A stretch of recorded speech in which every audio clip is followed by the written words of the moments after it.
লাইলাতুল কদর হল এমন এক রাত যা হাজার মাস অপেক্ষা উত্তম। এই রাতেই প্রথমবার কোরআন নাজিল হয়েছিল।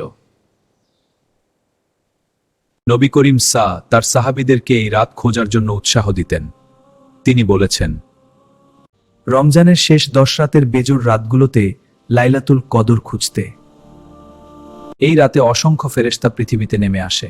বিশেষভাবে জিব্রাইল আলাইহিসসালাম ও ফেরেশতাদের সাথে পৃথিবীতে অবতরণ করেন। তারা আল্লাহর বান্দাদের জন্য দোয়া করেন এবং রহমত ছড়িয়ে দেন।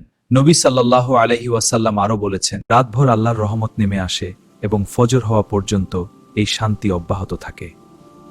তিনি নিজেও এই রাত পাওয়ার জন্য রমজানের শেষ 10 দিনে ইবাদত আরও বাড়িয়ে দিতেন। নবী সাল্লাল্লাহু আলাইহি ওয়াসাল্লাম রাতে বেশি নামাজ পড়তেন, কোরআন তিলাওয়াত করতেন। নবী সাল্লাল্লাহু আলাইহি ওয়াসাল্লাম আরও বলেছেন, এই রাত শান্তি ও বরকতে ভরা থাকে। লাইলাতুল কদর এমন একটি রাত যখন অল্প ইবাদতও অনেক বেশি সওয়াব এনে দেয়। তাই মুসলমানরা এই রাত পাওয়ার আশায় বেশি বেশি নামাজ, দোয়া ও কোরআন তিলাওয়াতে ব্যস্ত থাকে। তাহলে কি দোয়া পড়ব? তখন নবী সাল্লাল্লাহু আলাইহি ওয়াসাল্লাম তাকে একটি দোয়া শিখিয়েছিলেন। আল্লাহুম্মা ইন্নাকা আফুন তুহিব্বুল আফওয়া ফাফু আন্নি। হে আল্লাহ, আপনি অতি ক্ষমাশীল, আপনি ক্ষমা করতে ভালোবাসেন, তাই আপনি আমাকে ক্ষমা করে দিন।